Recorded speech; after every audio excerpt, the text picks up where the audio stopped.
Thank you, Mr. Toastmaster. Fellow Toastmasters, meet Buddy. Buddy is an 80-pound Husky Shepherd mix who enjoys short hikes in the woods, he's kind of lazy, playing in his backyard and taking naps on the couch. My boyfriend lovingly describes him as a lumbering galump, and I feel that that is the most appropriate way you can describe this dog. I met Buddy in February of 2012 at the shelter in Salinas when I was there to adopt a different dog. Things didn't work out with that other dog. She didn't get along with my roommate's dog. And then I saw Buddy. He was in his kennel, and his ears were back, and he was staring at me. His tail was wagging, and he had this look in his eyes that said, "Please take me home. Please, please take me home." And that was it. I was a goner. It was love at first sight for me, and I adopted him that day.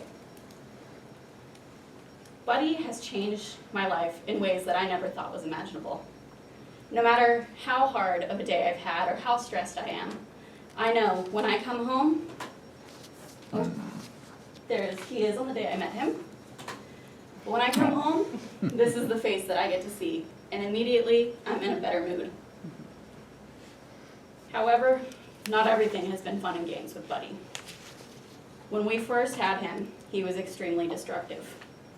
Many toys and shoes and candles and dog beds were destroyed to please the puppy gods. It took a lot of patience and a lot of training to get rid of some of that destruction, but thankfully he is a lot less destructive now because that was getting kind of expensive having to replace everything. After his destructive habits ended, Buddy got into a fight with another dog and got a scratch on his nose that you can see there. The scratch never quite healed, and over the next few months, he began to lose pigment in his nose. You can see the brown started to disappear and his nose started to become pink. Over time, it got worse and worse, and every time he went out into the sun for too long, he would end up getting sores and his nose would bleed, and he was just miserable. He ended up being diagnosed with lupus. This form of lupus targets dogs' noses, mouths, and eyes. And he has had to have medication applied to his nose twice a day, every day since then, and will continue to have that every day for the rest of his life. In spite of all that, he's still a really happy guy. But now, he's got what I call his pretty pink princess nose. He's still very, very chipper, very happy, very energetic, and he's taught me so much. There was already some extra patience and compassion that was thrown in once I discovered that he had lupus, because I had to be very, very careful with how I played with him because I didn't want to play too rough and make him get hurt. And I had to put sunscreen on his nose, which, trust me, dogs do not like that. But he still ended up teaching me a lot more. Now that may seem a little bit kind of confusing to you guys. How can a dog teach you about life and how to be a better person? He's confused a lot too.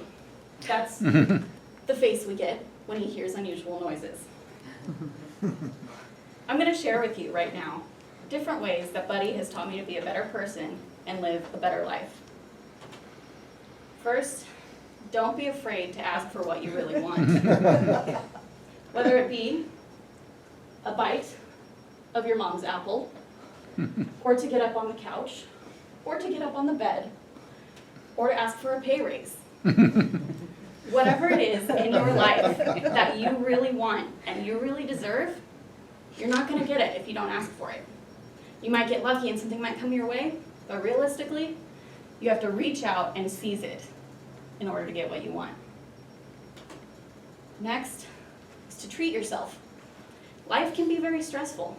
If you work a full-time job, or even if you're busy in retirement, or if you spend all day barking at intruders and howling at sirens, life can be very stressful and very tiring.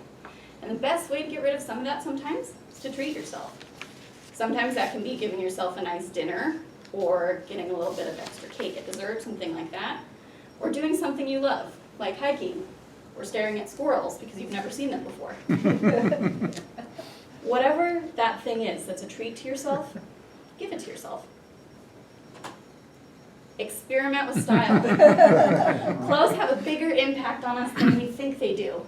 The way you dress and the way you express yourself shows who you are to the world. Don't be afraid to make mistakes. Everyone makes them, and just remember, they're only temporary. Friends are extremely important.